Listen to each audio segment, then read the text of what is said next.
அன்பரசி, இப்ப கண்ணை திறந்து பாரு.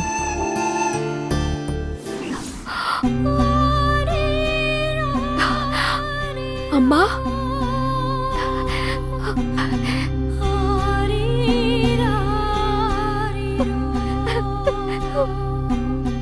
ஹாப்பி பர்த்டே அன்பு மகளே.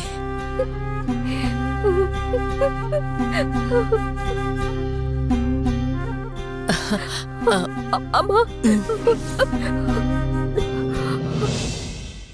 இரு இரு, பொறுமை, பாத்து பொறுமையா இரு.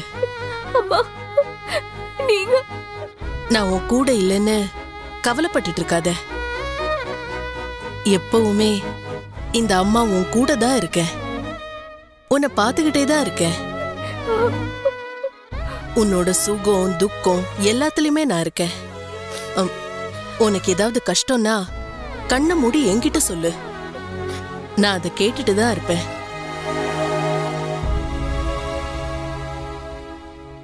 அன்பு, நான் உன் கூட இல்லைன்னு நினைச்சு வருத்தப்படாத. என்ன அன்பரசி, என்னை தொட முடியல, கட்டி பிடிக்க முடியலன்னு வருத்தப்படுறியா? அந்த கவலையே உனக்கு வேண்டாம். இன்னும் கொஞ்ச நாள் தான், அதுக்கப்புறம் நான் உன் வயித்துல உன் மகளா வந்து பிறப்பேன். அப்ப நீ என்னை தூக்கி எடுத்து கட்டி அணைச்சு எப்படி வேணா கொண்டாடிக்கலாம்.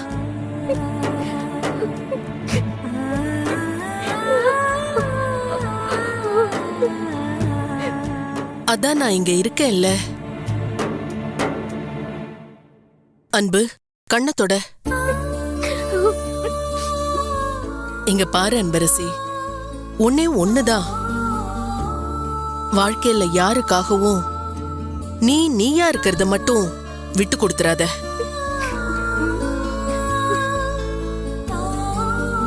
என்னோட கனவு, உன்னோட லட்சியம், உன் ஆசை எல்லாமே ஒண்ணுதான். அது என்னன்னா, நீ ஓட்டப்பந்தயத்துல கலந்துகிட்டு அதுல ஜெயிக்கணுங்கிறதுதான். என்ன ஆனாலும் அத மட்டும் விட்டு கொடுத்துறாத அன்பரசி. நீ அவ்வளவு சீக்கிரமா அதை விடமாட்டேன்னு எனக்கு தெரியும். ஆனா அதையும் மீறி ஒரு சூழ்நிலை வந்தா நீ என்ன நினைச்சு பாரு. உன்னோட கல்யாணத்தை கூட நான் பார்த்துட்டேன். ஆனா எனக்கு நிறைவேறாத ஆசைனா அது என் பொண்ணு ஓடி ஜெயிக்கிறத பார்க்க முடியாம போனதுதான். அந்த நிறைவேறாத ஆசையோட தான் நான் இப்பவும் இருக்கேன். எனக்காக அந்த ஒரு ஆசையை நிறைவேத்துமா? அப்படி நீ ஓடி ஜெயிக்கிற அன்னைக்கு உன்னை சுத்தி கேட்கிற பல கோடி கைத்தட்டல்கள்ல ஒரு கைத்தட்டல் மட்டும் உனக்கு வித்தியாசமா கேக்கும். அந்த கைத்தட்டல் இந்த அம்மாவோடதா தான் இருக்கும். அன்பரசி, அழக்கூடாது. அம்மா போயிட்டு வரேன். Happy birthday Anbarasi. அம்மா,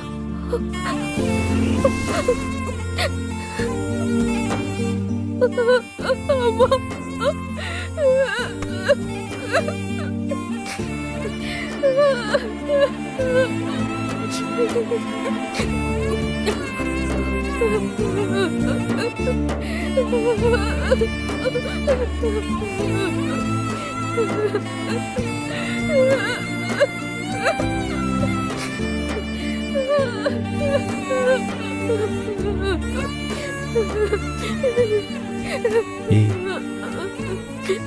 சரி சரி, அழாத. Thanks. Thank you Anbarasi, okay, it's okay, அழாத. இங்க பாரு, இட்ஸ் ஓகே. டேய், இது என்னடா கையில பார்சலு? யாருக்கும் தெரியாம மறைச்சு மறைச்சு கொண்டு போற? அத்தை, அது உங்களுக்கு இல்ல அத்தை. வேற யாருக்கு? யாருக்கு வாங்கிட்டு போற? என் பொண்டாட்டிக்கு அத்தை. பொண்டாட்டிக்கா? என்ன வாங்கிட்டு போற? அவளுக்கு பிடிச்ச சாப்பாடு அத்தை. பாருக்கா, ஆ? புது பொண்டாட்டிங்கிறதுனால அவளுக்கு மட்டும் வாங்கிட்டு வந்திருக்கான் பாத்தீங்களா? இன்னைக்கு இருக்கிற எல்லா பசங்களும் இப்படிதான். டேய், அத்தைக்கு கொஞ்சம் பிரியாணி கொடுடா. அத்தை, இது பிரியாணி எல்லாம் இல்ல அத்தை. இதெல்லாம் உங்களுக்கு பிடிக்காது. என்னது அது அப்போ? பிடிக்காதுன்னு நீயா முடிவு பண்ணிக்கிட்டா எப்படி? அத்தை, இது பீட்சா, பர்கர், கெபாப். என்னது கபாபா? என்னடா அது? ஏதோ கருமத்தெல்லாம் வாங்கி கொடுக்குற. கர்மமா? இதெல்லாம் உனக்கு என்ன தெரியும் அத்தை? சுமாரு. பாத்துடா, ஆரம்பத்திலே ரொம்ப தாங்காதீங்க. அவ பணக்கார வீட்டு பொண்ணு. அவளுக்கு நம்ம வீட்டோட நிலவரமெல்லாம் தெரியணும். சும்மா தாங்கன்னு ஒரே தடியா தாங்கினா அப்புறம் அளவுக்கு மீறி செலவு பண்ண வேண்டியது இருக்கும். நான் சொல்ல வேண்டியதை சொல்லிட்டேன். இதுக்கு மேல உன் இஷ்டம். உன் வாயில நல்ல வார்த்தையே வராத அத்தை. போத்த.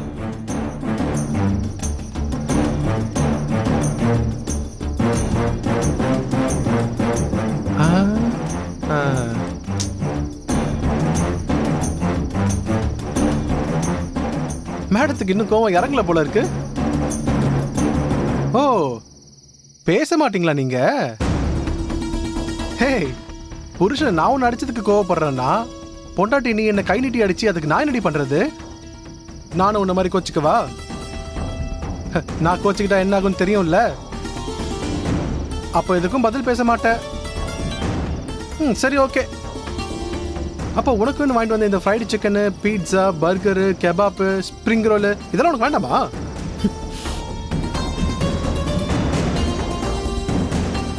அடடடடடா, என்ன இது கூல்ட்ரிங்க்ஸ்லாம் கொடுத்துருக்காங்க? இங்க யாருக்கும் ஃப்ரைடு சிக்கன் சாப்பிட்டுட்டு கூல்ட்ரிங்க்ஸ் குடிக்கிறதுனா ரொம்ப பிடிக்குமே. சரி, வரலன்னா இருக்கட்டும், நாம சாப்பிட்டுக்கலாம்.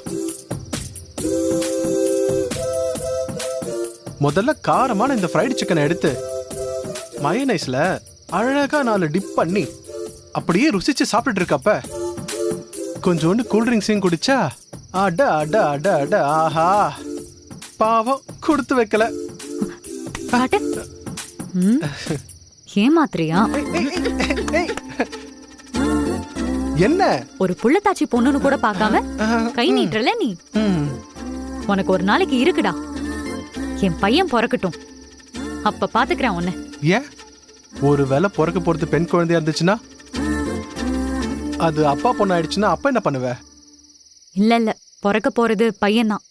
சரி சரி, அது அப்புறம் பாத்துக்கலாம். இப்ப நம்ம குழந்தைய ஏன் காக்க வைக்கணும்? ஃபர்ஸ்ட் நீ சாப்பிடு. அடிக்க மட்டும் கைய நீட்டுறல, சாப்பாடு மட்டும் ஊட்டுறதுக்கு இந்த கை வராதாமா?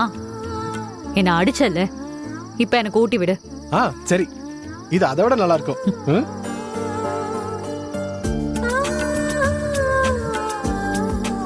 இந்தா சாப்பிடு.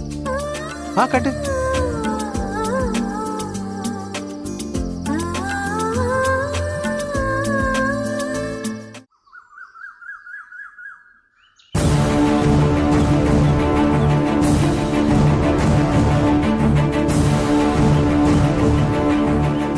என்ன விஸ்வா, நீ மட்டும் வர, அன்பரசி வரல?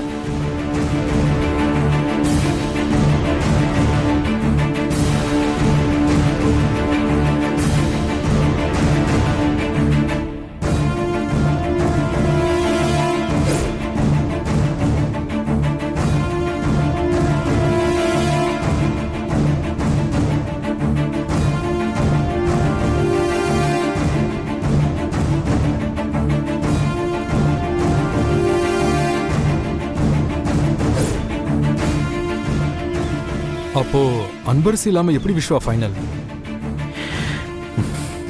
எனக்கும் தெரியலடா.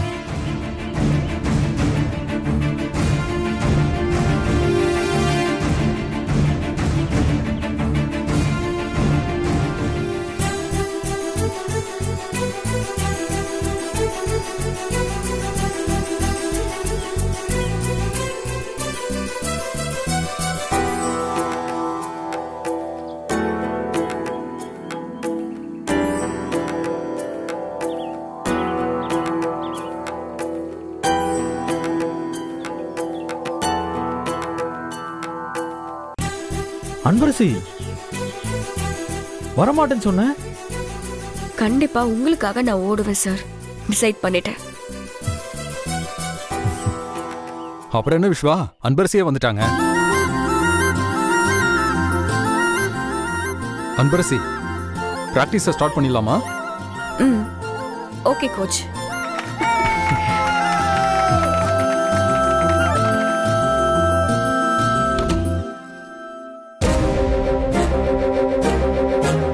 அன்பரசி, அன்பரசி, எங்க போயிட்டா இவன்? ஆளை காணோமே. ரூம்ல விஸ்வாவும் இல்ல. ஒருவேளை 2 பேரும் சேர்ந்து பிராக்டிஸ்க்கு போயிட்டாங்களோ? கண்டிப்பா கிரவுண்டுக்கு தான் போயிருப்பாங்க. ஆடின காலும் பாடின வாயும் சும்மா இருக்காதுன்னு சொல்லியிருக்காங்களே. இந்த விஷயத்த உடனே கிளியர் பண்ணணுமே. ம்? ஆண்டி,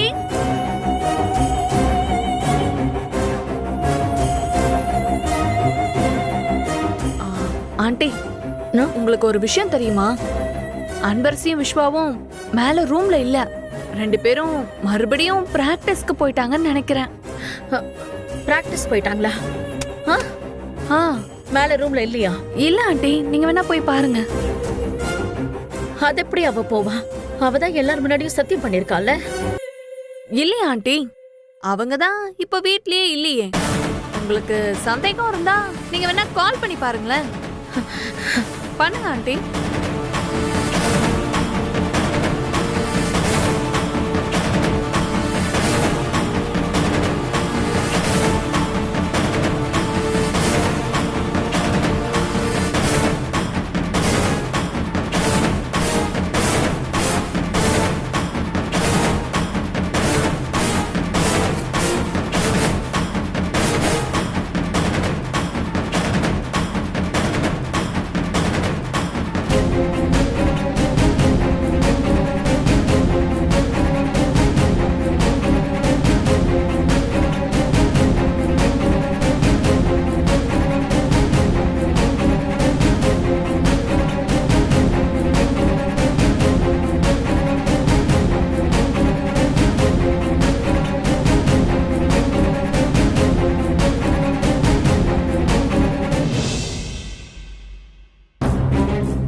எது?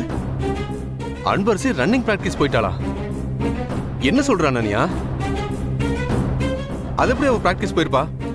அதெல்லாம் அவ போயிருக்க மாட்டான். நீ ஏதாவது சொல்லிட்டு இருக்காதம்மா. அங்கிள், ஏங்க சொல்ல முடியாதுங்க. அவ உண்மையாவே பிராக்டிஸ்க்கு போயிருந்தாலும் போயிருப்பா. இன்னைக்கு அவ வரட்டும், என்ன ஏதுன்னு கேட்டு 2ல 1 பாத்துடுறேன். நான் ஒரு யூகத்துல தான் சொல்லியிருக்கேன். இவ்ளோ நேரம் ஆகியும் கால் அட்டன் பண்ணலனா கண்டிப்பா மறுபடியும் அவ ஓடுறதுக்கு தானே போயிருப்பா.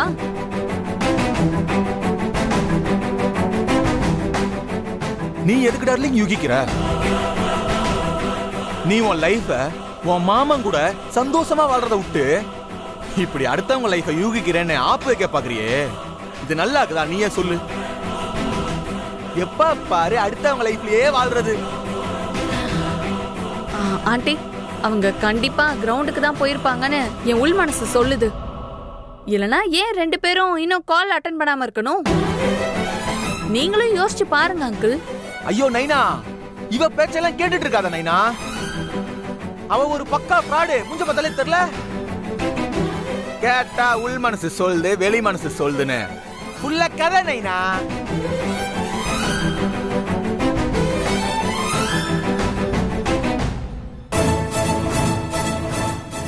பார்த்து பார்த்து பார்த்து இதுவா?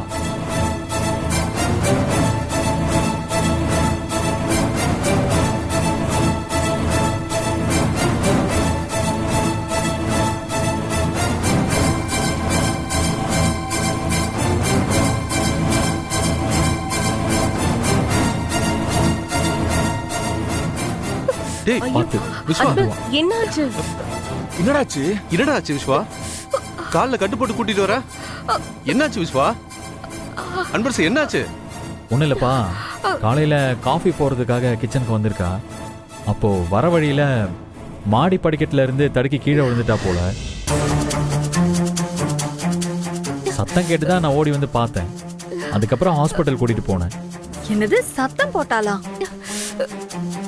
எங்களுக்கெல்லாம் அந்த மாதிரி சவுண்ட் எதுவும் கேட்கலையே. உனக்குலாம் தூங்கும் போது காதுல இடியே விழுந்தாலும் கேட்காது. நீ கொஞ்ச நேரம் கம்முன்னு இருக்கிறியா? அவங்களே அடிபட்டு வந்திருக்கிறாங்க. என்னாச்சு ஏதாச்சும் விசாரிக்கிறத விட்டு சும்மா சந்தேகப்பட்டு நிறுகிற. விஸ்வா, டாக்டர் என்னப்பா சொன்னாரு? எதுவும் பெரிய அடியெல்லாம் இல்லல்ல? ஒன்னும் பிரச்சனை இல்லையடா? அண்ணி பயப்படுற அளவுக்குலாம் ஒன்றும் இல்லை. ஆனா ரொம்ப ஸ்ட்ரெயின் பண்ண வேணான்னு டாக்டர் சொல்லியிருக்காரு. இன்னும் ஒரு 4 வாரத்துக்கு கம்ப்ளீட்டா ரெஸ்ட் எடுக்க சொல்லியிருக்காரு. அது வரைக்கும் நடக்க கூட செய்யக்கூடாதான். என்ன நடக்கக்கூடாதுன்னா உங்க எல்லாருக்கும் சந்தோஷம் தானே?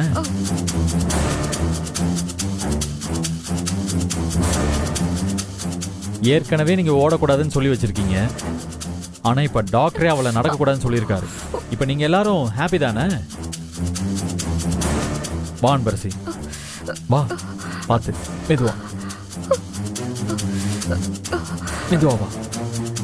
பார்த்து. ஏய், அவங்களே அடிபட்டு ஹாஸ்பிட்டல் போயிட்டு வந்திருக்காங்க. அதுக்குள்ள அவங்க ஓட போயிட்டாங்க அது இதுன்னு எல்லாரையும் கூப்பிட்டு வச்சு இப்படி பொய்யா சொல்லி நிறுகிற. இப்ப ஒட்டு மொத்தமா படிக்க வச்சிட்டல, இப்ப உனக்கு சந்தோஷமா? ஆண்டவா, இந்த மாதிரி நல்லவங்க எல்லாம் இப்படி சோதிக்கிறியே. அதுக்கு பதிலா அடுத்தவங்களை பத்தி தப்பு தப்பா பேசுறவங்க, பொட்டு கொடுக்குறவங்க, அடுத்தவங்களை எப்படா கீழே தள்ளான்னு பாக்குறவங்க, இவங்களெல்லாம் நீ சோதிக்கலாம்ல. உனக்கு கொஞ்சம் என்டர்டைன்மெண்டா இருக்கும்ல. அந்த மாதிரி ஆட்களை எல்லாம் கைகால உடைச்சு போட்டா என்ன மாதிரி ஆளுங்கெல்லாம் கொஞ்சம் நிம்மதியா இருந்திருப்போம்ல. கேட்டுருன்னு நினைக்கிறேன். பார்த்து பண்ணு ஆண்டவா.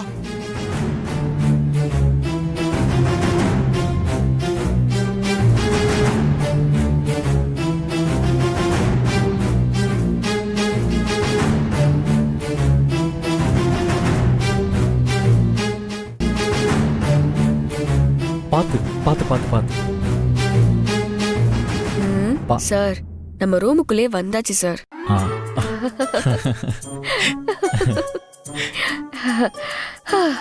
பாடா, கொஞ்சம் விட்டுருந்தா நேரத்துக்கு நம்ம மாட்டிருப்போம் சார். ஆமாமா, நல்ல வேலை எஸ்கேப் ஆயிட்டோம். அன்பரசி, நீ எப்படி இவ்வளவு சீக்கிரம் இந்த முடிவெடுத்த? நீ இந்த மாதிரி ஒரு முடிவெடுப்பேன்னு நான் சத்தியமா எதிர்பார்க்கவே இல்லை தெரியுமா? உன்னை கிரவுண்ட்ல பார்த்ததும் எனக்கு அவ்வளவு சந்தோஷமா இருந்துச்சு.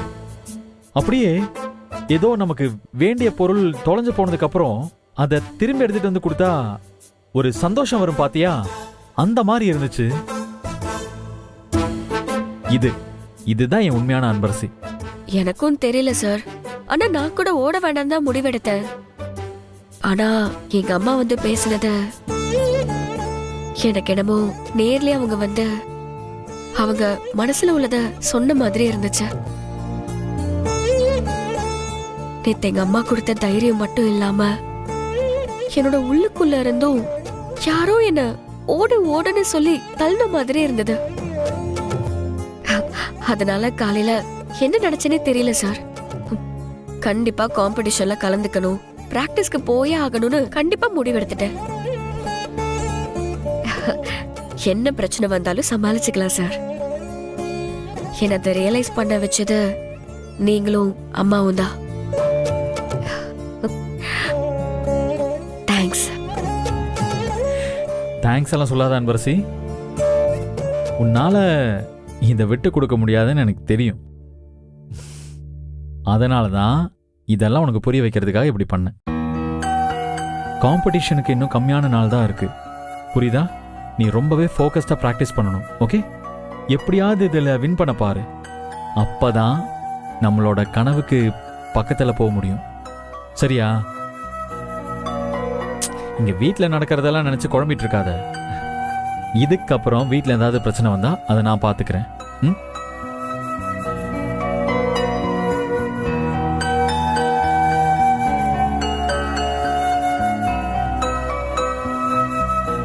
ஏய், ஏன் அப்படி பாக்குற? நான் உண்மையாவே லக்கி இல்ல. இல்லனா இப்படி கல்யாணம் ஆனதுக்கு அப்புறமும் பொண்டாட்டியோட கனவுக்கு மரியாதை கொடுத்து அவளோட கனவை அடையிறதுக்கு கூட நிக்கிற ஹஸ்பண்ட